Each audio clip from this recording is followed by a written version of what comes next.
We're joined by a couple of folks here today. One, who from Talking Points memo, again, Zachary Roth, who's their senior reporter, and then Time Magazine contributor Andres Martinez. How do you interpret President Karzai here, Zach?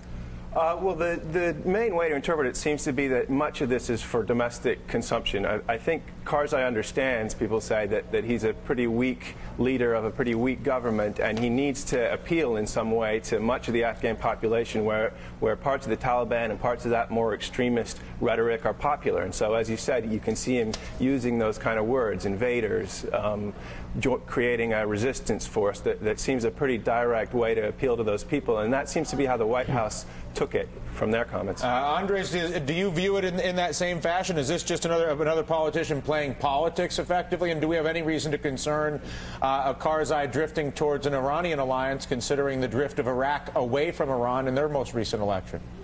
Well, I agree with Zach that this is primarily a need on Karzai's part to bolster his street cred within Afghanistan by distancing himself from the U.S. At the same time that the U.S. administration is distancing itself from Karzai. I mean, Obama's made it very clear that we're stuck with President Karzai as an ally.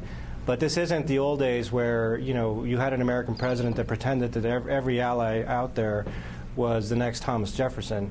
To that extent, I think it's a pretty healthy dynamic, although it's good that Obama read him the Riot Act when he was in Kabul last week.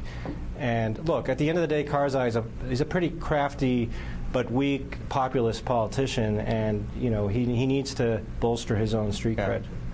Although the ties with his brother to the heroin dealing probably helps with the weakness, maybe not politically, but I bet you they got a nice house in Dubai. Finally, the FAA is lifting a ban restricting pilots from taking antidepressants. The agency says potential side effects of these drugs, like drowsiness, in their opinion, do not pose a safety hazard. So starting Monday, the FAA is going to allow pilots to take antidepressants like Prozac, Celexa, and others, as long as the pilot has illustrated a history of using the drug for at least a year without any incidents. As many as 10,000 pilots could be affected by the changes. Does this give you any change of point of view on flying one way or the other, Zach? It doesn't really change my point of view. It seems like one of the things that's happened is the drug makers have figured out how to make these drugs a little bit better so that there is less risk of drowsiness, and that's what the FAA has concluded. But it also, the bigger point seems to be that there's an acceptance that pilots have stressful jobs and even suffer from depression. And part of this is that they've encouraged pilots to say, okay, I've been taking these drugs to prevent depression. You can come forward, we can talk about it, we can get treatment. And that seems like a positive thing. Andres?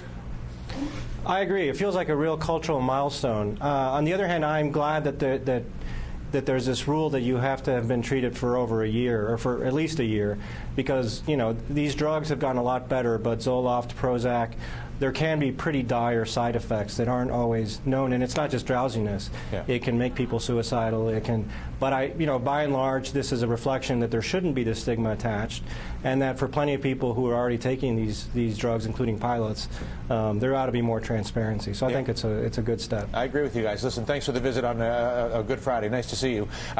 Still ahead here, Obama voters.